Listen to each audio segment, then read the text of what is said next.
पांचजन्यम या पंचजन का अर्थ क्या है? भगवान श्री कृष्ण कह रहे देखो हम जो शंख बजा रहे हैं वो केवल हमारी इच्छा से नहीं बजा रहे। जैसे कोई व्यक्ति बात करता है तो क्या कहता है, भाई पूरे कमिटी की ये क्या है बात है, केवल हम अकेले नहीं कह रहे। तो पंचजन का अर्थ श्री स्वामी आखंडानंद जी कर रहे हैं कि पंचजन वाले जो पांच मेंबर होते हैं, 5 मेंबर होते हैं। पंचायत में होते हैं ना, पंचायत में कितने होते हैं? 5 लोग होते हैं ना। तो पांच लोगों का जो आवाज है वो हम इस ध्वनि के माध्यम से बता रहे हैं। 5 पांडव ही हो गए ना पूरे। 5 पांडव जैसे 5 पांडव हो गए। तो उनकी ही ये इच्छा है, तो उनकी इच्छा को हम इस ध्वनि से प्रकट कर रहे हैं। और देवदत्त धनंजय कहने से देवताओं की इच्छा है कि अब इन दुष्ट लोगों का क्या हो जाए, नाश हो जाए। तो इसी अभिप्राय से अर्जुन ने जो है शंख बजाया देवता के कल्याण के लिए।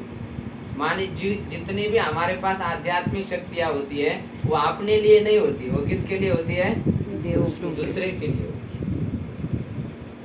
भगवान के पास भी जो पंचजन शंख है वो भी कह रहे मैं अपने लिए नहीं बजा रहा हूँ, मेरा राज्य तो बिल्कुल सुरक्षित है, द्वारका मेरी बिल्कुल चकाचक है, लेकिन मैं जो शंख बजा रहा हूँ ये युधिष्ठिर आदिकों का जो राज्य है वो छल कपट से इन्होंने हरण किया है, इसलिए मैं ये शंख बजा रहा हूँ। तो शक्तियों का उपयोग हमेशा दूसरे के लिए करना चाहिए, ये सूचित कर रहे हैं इन पांचजन्य और देवदत्त शब्द के द्वारा। अब पांचजन्य शब्द का अर्थ होता है देह।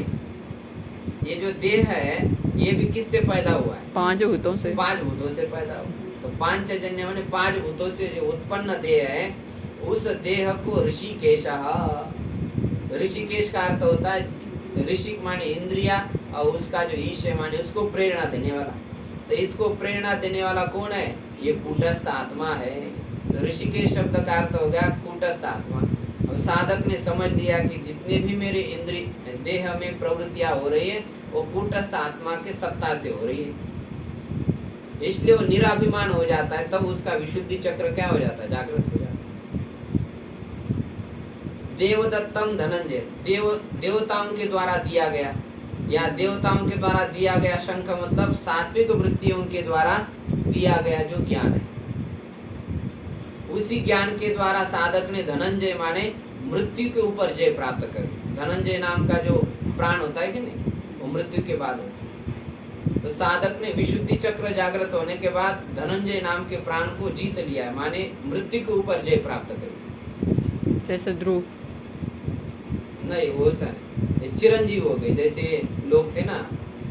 अच्छा, ये 7 चिरंजीवी थे ना, अश्वत्थामा, बलिव्यास, हनुमान, ऐसा वो चिरंजीव हो गया। बिल्कुल अमर नहीं हुआ, लेकिन कुछ दिन के लिए वो चिरंजीव हो गया।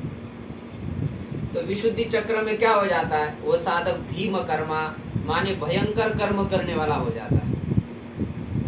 भयंकर कर्म का मतलब वो सर्वस्व का त्याग कर देता है। सबसे बड़ा कठिन कार्य तो यही तो है कि जो हमको संसार में मिला है उसका हम क्या करें? त्याग करें। ये बड़ा भयंकर कार्य है। संसार के सब कार्यों को छोड़ करके एक कार्य नहीं लगता है, सिर्फ परमात्मा के कार्य में। हाँ, तो ये सबसे बड़ा कठिन कार्य है ना। तो इसी कार्य को देख करके तो देवता लोग क्या हो जाते? डर जाते। अरे अब इसने तो सब कुछ त्याग दिया है, अब ये कहीं हमारा पद भी छीन न ले जाए। तो इसलिए देवता लोग आकर के उसके तपश्चर्या में विघ्न करते। तो तब विशुद्धि चक्र जगने के बाद क्या हो जाता? देवता लोग आ जाते। तो उस विशुद्ध